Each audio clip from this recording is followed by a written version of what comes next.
Eh bien, merci beaucoup et j'ai vraiment un grand plaisir à être ici ce soir et puis merci de m'avoir invité.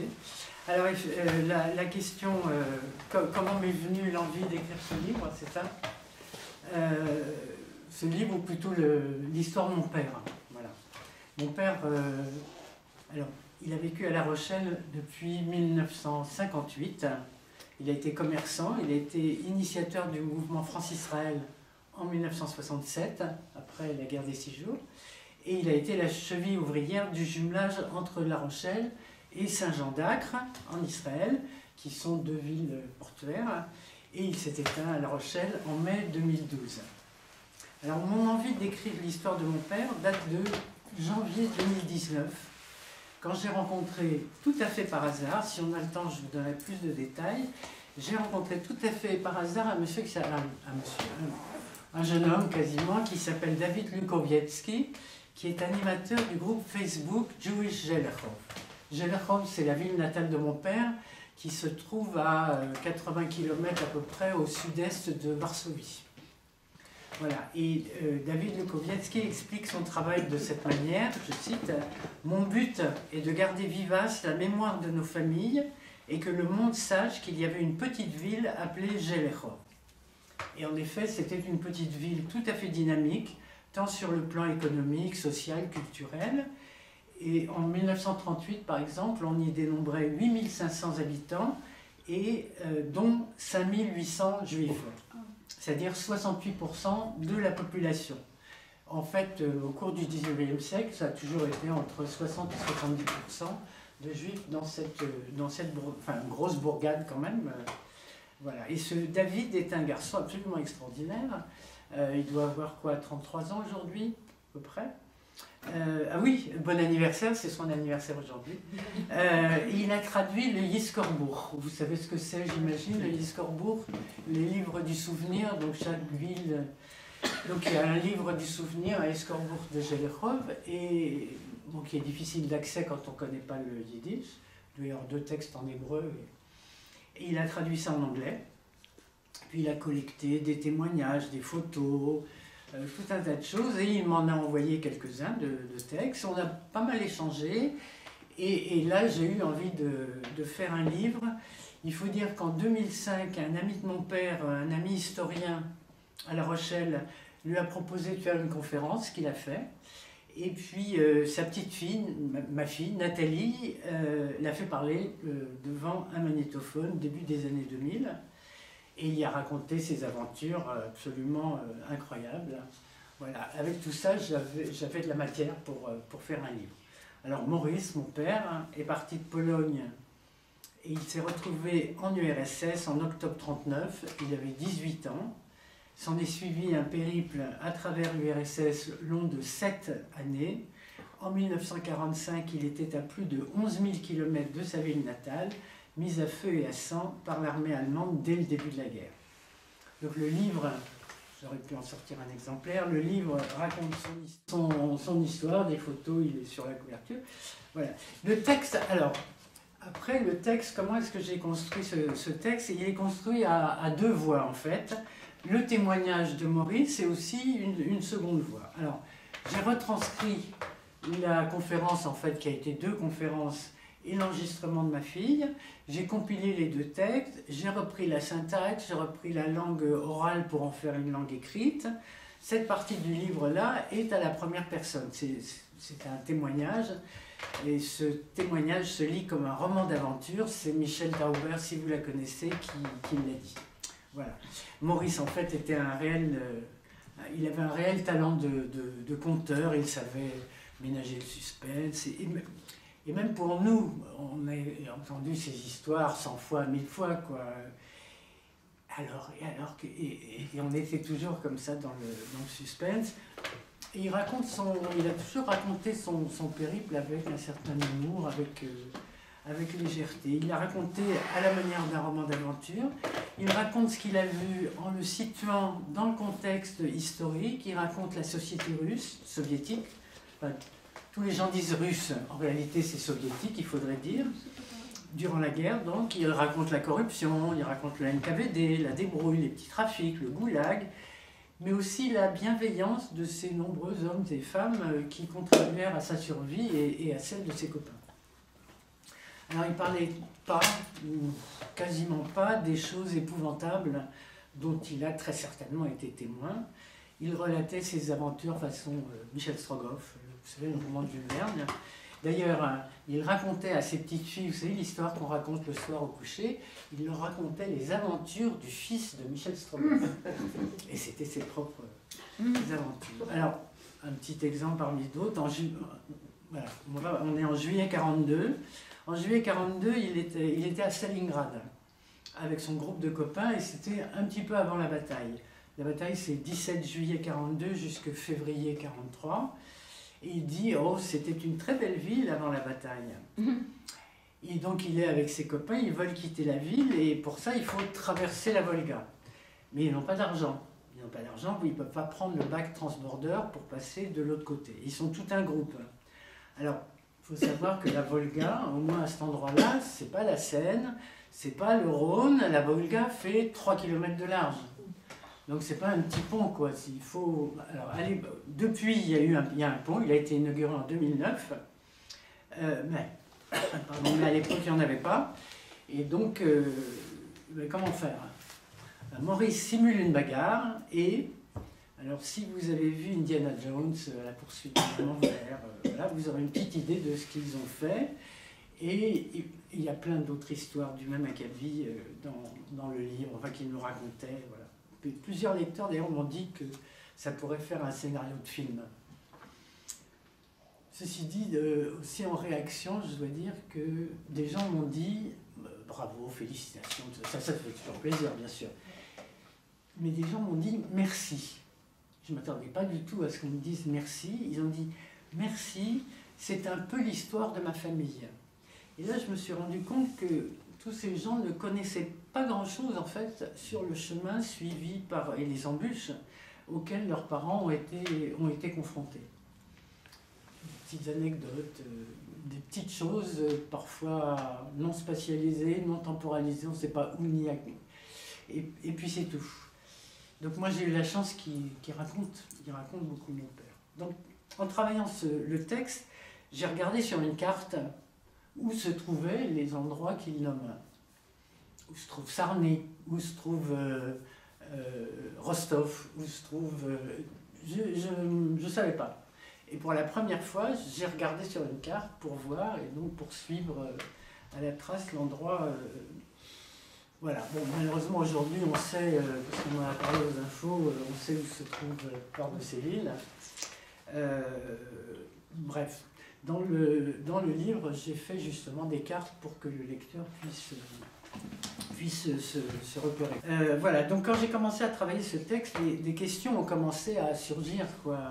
Pourquoi est-ce qu'il dit ça? Pourquoi est-ce qu'il parle des Japonais, par exemple? Il ne parle pas des Chinois, il parle des Japonais. Et bien pourquoi? Parce que ça n'a rien à voir avec son histoire, a priori.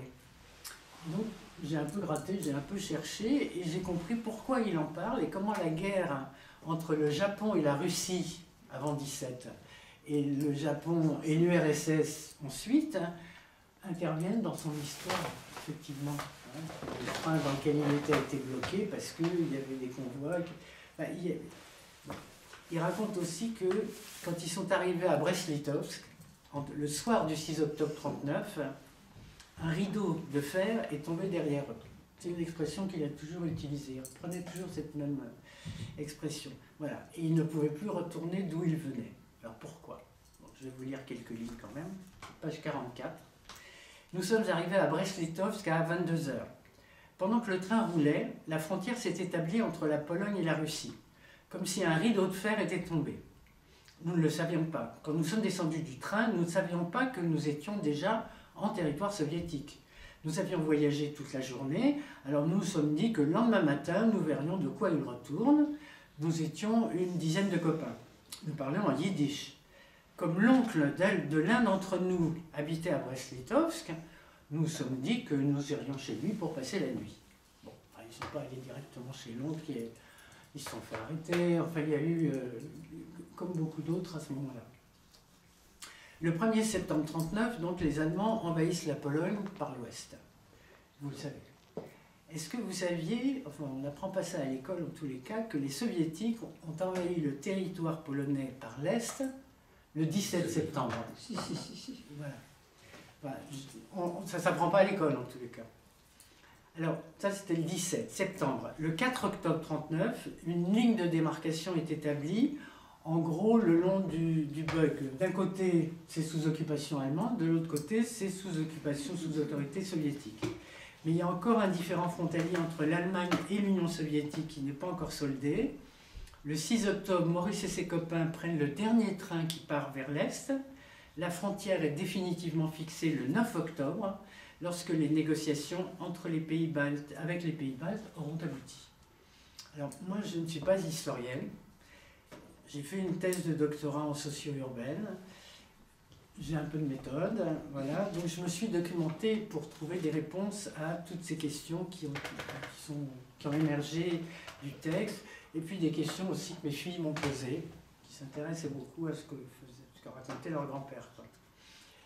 Et donc j'ai inséré tout ça dans le récit, et voilà. Et ce qui sort, c'est une sorte de dialogue, de narration à deux voix, celle de Maurice et mon commentaire historique, social, parfois un peu plus personnel, où je m'adresse directement à lui dans une sorte de conversation.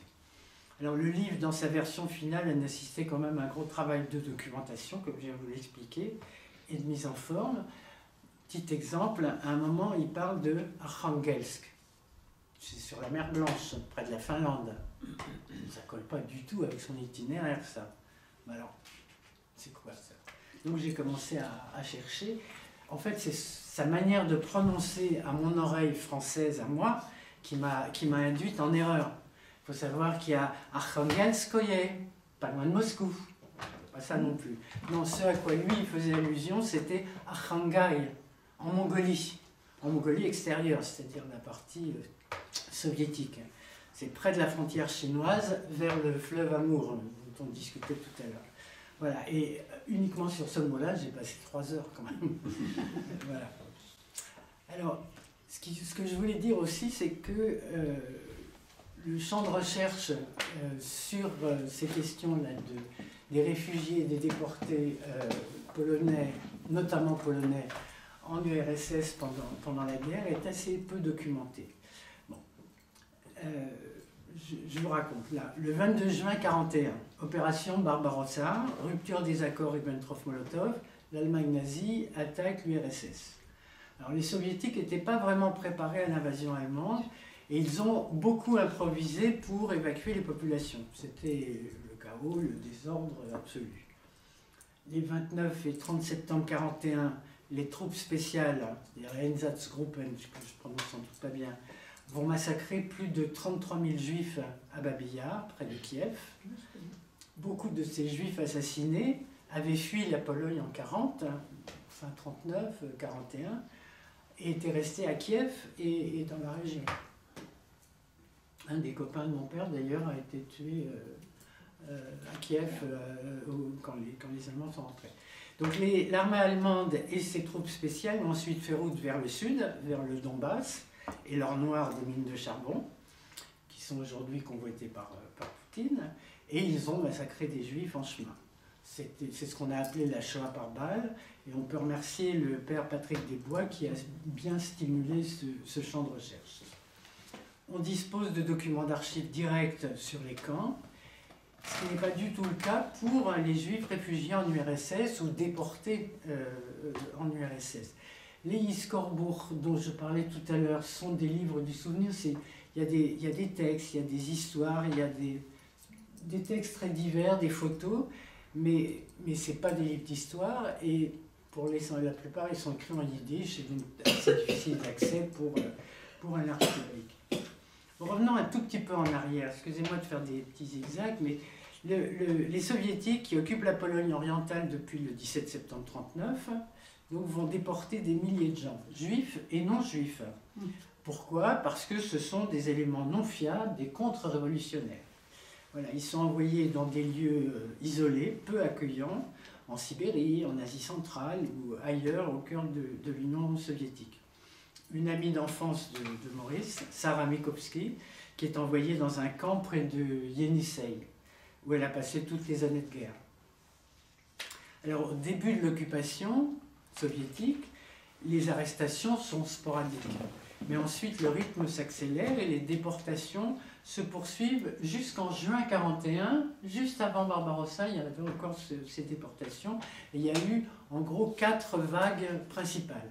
Les premières déportations sont celles des prisonniers de guerre polonais faits par l'armée rouge en septembre 1939. Mon oncle, Henri, le frère de mon père, a été fait prisonnier parce qu'il était cavalier dans l'armée polonaise. Alors, je passe sur la deuxième. Au cours de la troisième vague, celle de juin-juillet 1940, 85% des déportés sont juifs. Ce sont en gros ceux qui ont refusé le passeport soviétique, j'y reviendrai dans un instant. Donc ce que je disais, c'est qu'il y a peu de recherches, peu de publications sur ces juifs qui sont passés en Union soviétique ou qui y ont été déportés.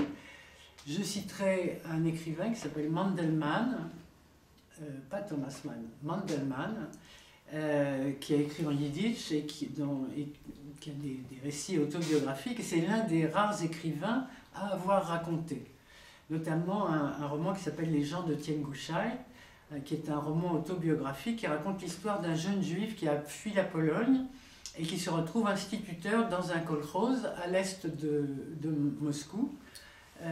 Voilà, et j'ai retrouvé dans ces romans beaucoup d'éléments similaires à ce que racontait mon père, même si ce n'est pas du tout la même histoire, quoi. Par exemple, l'expression « tenir compagnie aux ours blancs », je vous en parlerai tout à l'heure, ou la description de la résistance juive dans le maquis ukrainien. Un des copains de mon père a été, justement, a quitté le groupe et a monté un groupe, mais il n'était pas le seul. Voilà, et la préface du livre a été faite par Annette Wiewiórka. Et je crois que c'est important de souligner ce qu'elle dit. Voilà, je cite « S'il est un fragment de l'histoire des Juifs polonais pendant la Shoah qui n'a pas été intégré à la mémoire collective, c'est celle de ceux qui sont retrouvés en Union soviétique et pour une majorité d'entre eux ont survécu. » Voilà, ils sont peu ou pas évoqués dans les commémorations et les survivants ont dans l'ensemble peu raconté ce qui leur était arrivé. Ceux qui ont témoigné ne l'ont fait que très tardivement. Parmi les juifs polonais en URSS à l'automne 1939, il y a 2 sortes de personnes. Les juifs vivant en 1939 en Pologne orientale annexée par les soviétiques, et puis les réfugiés, ceux qui viennent de Pologne occidentale. Ils sont entre 150 000 et 300 000, certains montent jusqu'à même 400 000. Ainsi, 1,5 million de juifs sont nouvellement sous autorité soviétique. Parmi eux, 315 000 juifs sont déportés, donc dans des endroits peu accueillants. Ils ont enduré un climat très rude, des conditions de travail épouvantables, des privations extrêmes, mais, et je cite, loin de l'oppression nazie, ils n'ont connu ni Auschwitz ni Treblinka, ils n'ont pas été assassinés par leurs voisins polonais, ils constituent l'immense majorité des survivants juifs polonais, dit encore Annette Wiewiórka. Donc leur existence n'a tenu qu'un fil entre les mains du système soviétique et ils ont échappé à l'abominable destin de leurs proches restés en Pologne. C'est ce que dit aussi l'historienne américaine Eliana Adler dans son très complet Survival on the Margins, Survivre aux marges, qui a été publié en anglais, c'est un gros pavé, publié très récemment en 2021. Ce genre de travail en fait est... Alors les chercheurs s'accordent sur une estimation de 250 à 300 000 juifs polonais qui ont survécu en URSS à la fin de la guerre. L'expérience de ces juifs polonais qui ont passé les années de guerre en URSS n'a pas été réellement considérée comme liée à la Shoah, sans doute parce qu'ils ont vécu était bien différent et que leur taux de survie était bien plus élevé que celui des juifs restés sous le joug nazi. Une sorte de hiérarchie du statut de victime s'est ainsi établi. Donc nous sommes le 22 juin 1941. Maurice raconte « On nous a réveillés vers 6 h du matin pour nous apprendre que l'Allemagne bombardait la Russie. Nous étions à Kostopol, pas loin de Kiev. Les parachutistes étaient déjà à pied d'œuvre, nous pouvions les voir descendre dans le ciel à 20 km de là. Et nous sommes partis, à pied. sont descendus 800 km à pied. Même scénario un peu plus tard près de Rostov. Les gens, dont mon père et ses copains, fuyaient massivement car l'armée allemande était à 50 km et la progression des troupes du Troisième Reich a été très rapide à ce moment-là. Et il raconte comment il se débrouillait pour trouver à manger. C'est assez drôle.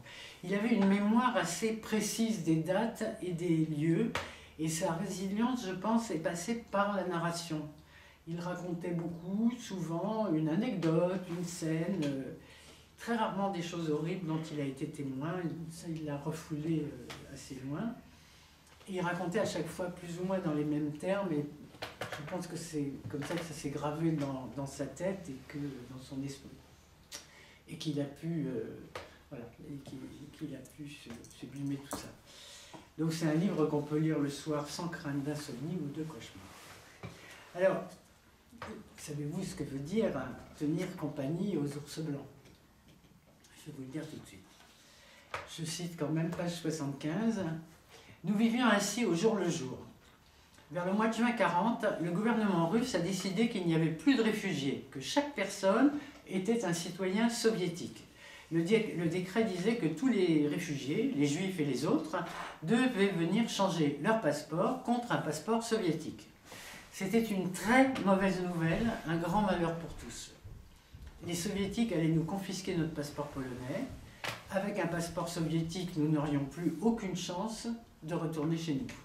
Nous serions devenus des citoyens soviétiques avec tous les droits du citoyen soviétique, mais pas celui de retourner chez nous.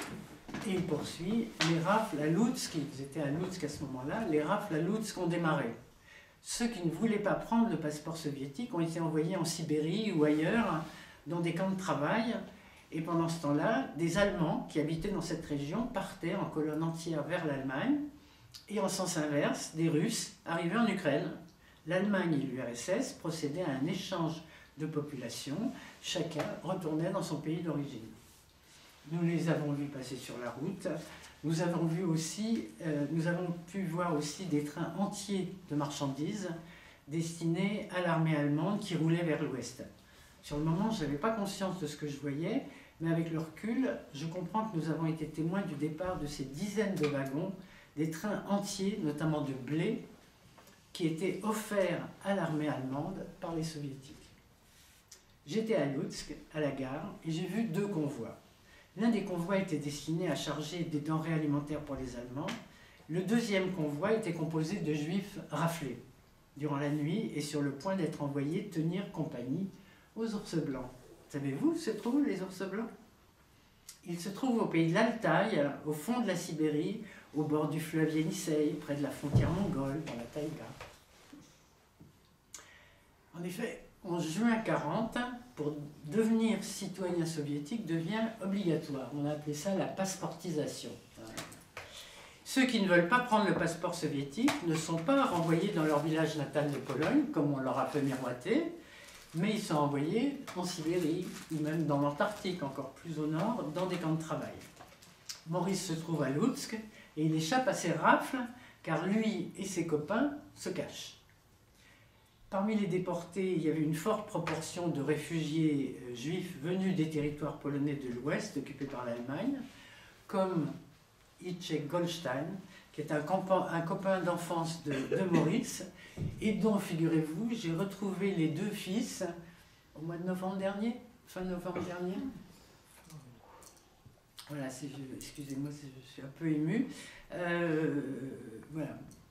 Et Jacek Goldstein, donc le copain de mon père, et ses frères, eux, avaient trouvé un bon travail, raconte une cousine qui a ensuite émigré aux USA, jusqu'à ce que les Russes décident que tous les réfugiés polonais devaient devenir citoyens soviétiques.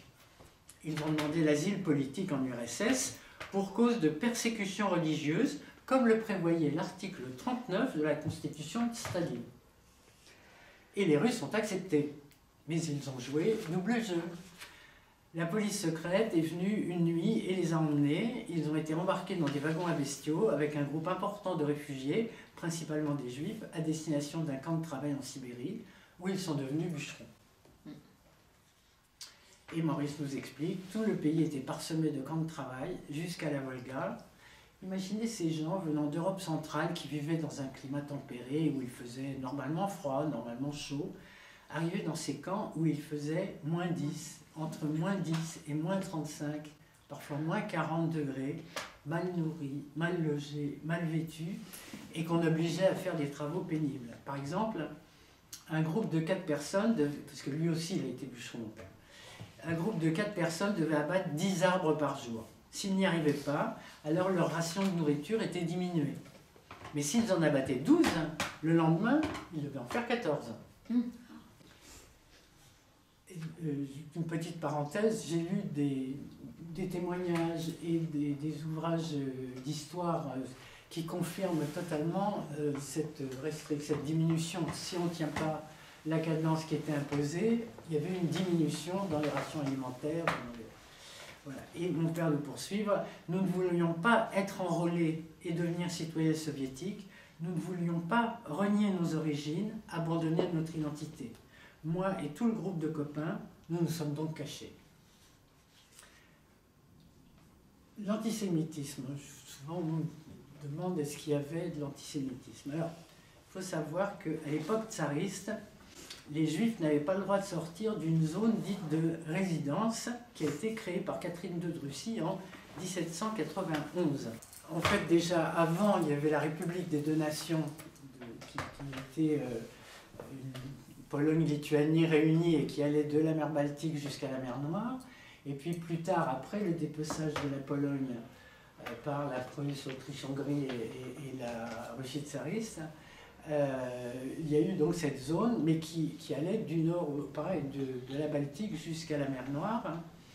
Et si on regarde cette carte, on comprend en fait la fluidité territoriale et les liens qui pouvaient unir les Juifs polonais à ceux d'Ukraine, de Biélorussie, de Lituanie et d'Odessa certainement. Voilà. Alors à cette époque, les pogroms sont très fréquents. Les protocoles des sages de Sion voient le jour en 1903. La zone de résidence ne sera abolie que le 20 mars 1917 par le gouvernement de Kerensky, donc avant la Révolution d'octobre.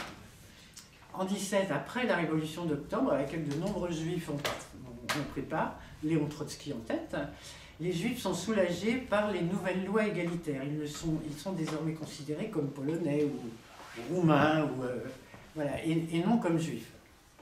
Il n'en reste pas moins qu'entre 1918 et 1921, au cours de la guerre entre la Pologne et l'URSS, plus de 1200 pogroms sont perpétrés en Ukraine soviétique, plus de 100 000 juifs, j'ai vérifié le chiffre, j'y croyais pas, plus de 100 000 juifs sont massacrés. Durant la Deuxième Guerre mondiale, les juifs avaient généralement de bonnes relations avec les autochtones, avec les Kazakhs, les Ouzbeks, les Tadjiks et les autres peuples parmi lesquels ils ont vécu à ce moment-là. Et parmi ces gens-là, nombreux ne savaient pas ce qu'est un juif. À l'exemple de Casimir, un jeune du kolkhoz Karl Marx, dans lequel était mon père, qui a demandé un jour à Maurice, mais dis-moi, c'est quoi un juif? En revanche, les gens du NKVD et ceux qui avaient des positions d'autorité étaient souvent antisémites. La figure du juif planqué qui se cache à l'arrière quand les autres meurent sous les balles, voilà, discours grandiloquent, est à la base de la rhétorique antisémite alimentée par le pouvoir soviétique, le soviet suprême. D'ailleurs, Mandelmann, dont je parlais tout à l'heure, dans Aux portes de Moscou, on voit très bien, il le décrit très bien. L'antisémitisme est enraciné dans le système soviétique, mais il se camoufle derrière la lutte contre le cosmopolitisme. Donc, à cette époque, beaucoup de juifs réfugiés ont été mobilisés comme soldats du travail et envoyés à l'arrière parce qu'ils n'étaient pas jugés assez fiables. Néanmoins, dans les statistiques, dans l'armée rouge, la proportion relative de juifs n'est pas moindre que celle d'autres ethnies. Voilà. Mais cet antisémitisme-là est bien différent de l'antisémitisme des Polonais, aux yeux desquels les Juifs sont une minorité non assimilable. C'est vraiment bien différent. Dans ces contrées d'Asie centrale, la survie est extrêmement difficile. Dans le témoignage de mon père, comme dans les autres témoignages que j'ai pu lire, on voit en creux la corruption et la débrouille, qui s'explique par la pénurie et le désordre, le troc, On parle de marché noir, mais généralement c'est plus du troc que réellement du marché noir. L'analphabétisme, dont il a profité dans l'histoire que je vous racontais là à Stalingrad pour traverser, c'est un peu grâce à ça que ça a marché, mais aussi la bienveillance et l'altruisme. Et pour tous au quotidien, il faut survivre dans des conditions climatiques difficiles et trouver à manger. J'ai lu le témoignage d'une femme qui s'appelle Anne Chedletsky. Ça s'appelle L'album de ma vie. Ça a été publié en 2010. Elle avait 84 ans à ce moment-là. Elle en avait 16 en 42. Son histoire est fascinante. Pour survivre, Anne fait des tricots avec de la laine de chameau qu'elle vend au marché noir. Elle apprend la guitare, elle joue dans des cabarets avec d'autres qui grattent de la mandoline ou de la balalaïka. Elle reste parfois plusieurs jours sans manger. Elle déterre des restes de pommes de terre, des écorces de tournesol pour se nourrir. Un jour, son frère décède. Elle s'absente de son travail pour s'occuper de l'enterrement. Et c'est un délit. Ça s'appelle Plogoul, n'est-ce pas? Et c'est passible de 6 mois de travaux forcés. Elle se sauve. Bon, je vous raconte pas toute son histoire parce que c'est assez incroyable. Plus tard, elle fait du troc avec ses bons d'alimentation et elle en tire des petits bénéfices. Et Maurice était un artiste du genre. Lui aussi, parfois, est resté plusieurs jours sans manger. Et le livre foisonne d'épisodes dignes d'Indiana Jones dans lesquels il raconte comment il s'en sort, comment il pratique ce qu'il appelle l'art de survivre. Il est intéressant de voir que Anne et d'autres jeunes dont j'ai lu les témoignages racontent le même genre d'histoire, alors qu'ils ne se sont jamais rencontrés, jamais côtoyés. Maurice a travaillé comme bûcheron dans la forêt. Quand il y est à Nijni Tagil, il se débrouille pour devenir rapidement chef d'équipe, et puis il travaille dans une cordonnerie du camp. C'est moins dangereux. Un incident grave avec un natchalnik, un commandant, pour lequel il devait fabriquer des bottes, lui fait comprendre comment fonctionne le système soviétique, ce qu'il faut faire, ce qu'il ne faut pas faire, et l'utilité du marché noir et du troc. À un autre moment, il fait du trafic de savon. Il parle de savon de Marseille, parce que c'est des cubes qui ressemblent au savon de Marseille. Et en fait, j'ai lu ailleurs que plusieurs chercheurs relatent effectivement la pénurie endémique de savon en URSS, notamment pendant la guerre. Alors, le travail qu'il a fait après, il était convoyeur, donc il a beaucoup circulé et il devait récupérer un chargement de cigarettes un jour. Pas juste quelques cartouches, l'équivalent d'un container, quoi, vous voyez. Alors il arrive chez le directeur de l'usine, qui l'accueille, bonjour, je suis désolé, on n'a plus rien en stock. Alors il ne pouvait pas rentrer au camp de cette manière-là, les mains vides. Voilà, c'est encore une histoire à la Michel Strogoff ou à la Indiana Jones, comment il a fait pour s'en sortir. Bon, il fallait savoir soudoyer, on nous le raconte bien, comment il faut soudoyer avec une montre, avec une pièce d'or, un petit Nicolai. Il parlait souvent du petit Nicolai, c'est comme une pièce d'or à Napoléon en France, et là-bas c'est un petit Nicolai. Voilà, ou une paire de bottes même, pour s'attacher la protection d'un chef ou obtenir ce qu'on était en droit d'avoir, comme pour l'affaire des cigarettes. Celui qui ne le fait pas ne survit pas. C'est ce que disait Maurice, et c'est ce que j'ai lu aussi dans plusieurs témoignages. Et puis il y a eu aussi l'histoire drôle, surprenante des babouchkas bienveillantes, chez lesquelles il dormait sur le four, c'est comme ça qu'il l'expliquait. Alors le four russe dans les campagnes, c'est pas un four comme vous avez chez vous à la maison, c'est dans les maisons en bois, là, dans les isbas. Ça ressemble, on va dire, ça ressemble à un four à pizza, mais c'est pas bombé, le toit est plat et c'est conçu comme une mezzanine et on peut dormir dessus, c'est d'ailleurs la meilleure place parce que c'est l'endroit le plus chaud de la maison. Et dans les interstices du mur, on va mettre ces bottes en feutre pour les faire sécher pendant la nuit. Ça, elles sont sèches et agréables le matin. Et ces femmes-là, ces babouchkas, le traitaient comme un fils. Si ça se trouve, leurs enfants étaient peut-être au front et elles avaient ce sentiment maternel. Et elles l'ont nourri même le jour où il n'a pas eu de quoi payer. Alors avant de conclure, je voudrais évoquer trois mots-clés de cette histoire. Tout d'abord, les copains, le groupe de copains et les vertus du collectif. Alors, mis à part au cours de l'épisode au cours duquel il recherche son frère, Maurice a toujours été en groupe. Un groupe à géométrie variable, certes, mais un groupe de copains, c'est-à-dire en fait un collectif qui entretient la fraternité et la solidarité. Les copains de Maurice, ses compagnons d'infortune, se connaissaient depuis l'enfance. Ils étaient à l'école ensemble, dans la même école du moins, et voilà, ils étaient dans la même galère de tribulation. Et c'est le groupe qui a été le moteur de leur survie. C'est grâce à la force du collectif qu'ils ont dominé la faim, les dangers, la peur. Le deuxième mot essentiel, c'est le mot faim, F-A-I-M. L'un avait faim le lundi, un autre le jeudi, mais on avait toujours faim, dit-il. Et le pain tient une place de choix dans l'alimentation quotidienne, ce pain noir, dur, acide, et qui est parfois la seule nourriture. Enfin, le train est le moyen de transport par excellence. Alors, certes, il y a la marche à pied dont je parlais tout à l'heure. Il y a quand même 800 km entre Kostopol, pas loin de Kiev, et le Donbass. Alors lui, il est passé quand même pas. Il n'est pas passé à Odessa.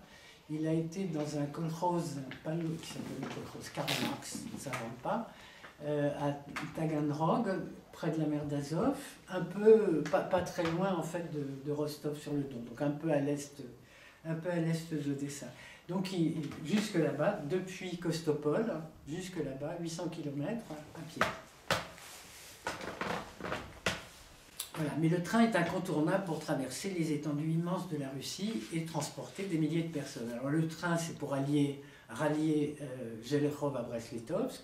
Le train, c'est pour fuir Taganrog, près de la mer d'Azov, et les Allemands qui arrivent pour fuir vers l'Est. Le train, c'est aussi le travail obligatoire à Nijni Tagil, abattre des arbres pour construire des traverses, pour construire le chemin de fer. Le train, c'est pour travailler comme convoyeur, parcourir des milliers de kilomètres jusqu'au fleuve Amour, jusqu'à la Mongolie extérieure, à Khangai, Ulaanbaatar. Le train, ou plus exactement, la locomotive. La locomotive, c'est bien utile, figurez-vous, pour faire ses courses, ou pour rendre visite à des amis. Et voilà. Et puis, il y a une fabuleuse histoire que vous découvrirez si vous lisez le livre, qui nous a toujours, on a toujours demandé, et alors, la fabuleuse histoire du convoi de pommes de terre qui a failli se terminer très très mal. Enfin, je terminerai en mentionnant le train comme lieu culturel. Lieu culturel. Dans le train, on lit pour passer le temps. Et bien là, on lit collectivement les grands auteurs. On lit Tolstoï, Victor Hugo et bien d'autres. En fait, chacun lit à haute voix quelques pages et passe le livre à son voisin. Donc la lecture est collective également.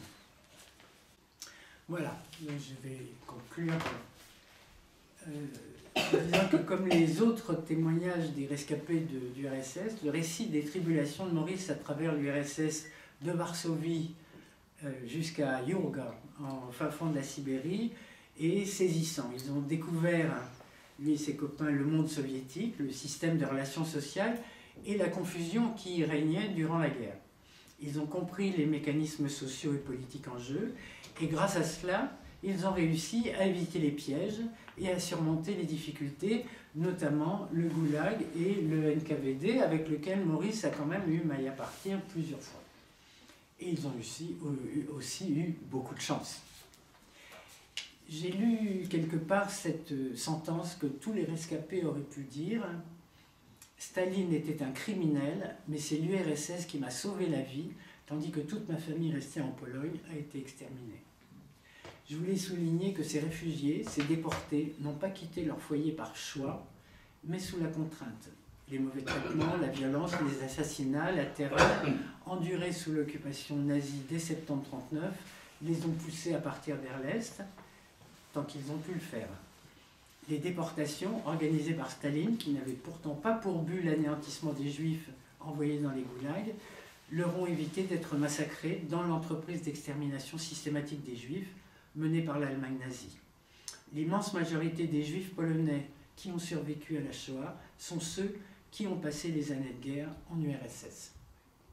Merci de votre attention.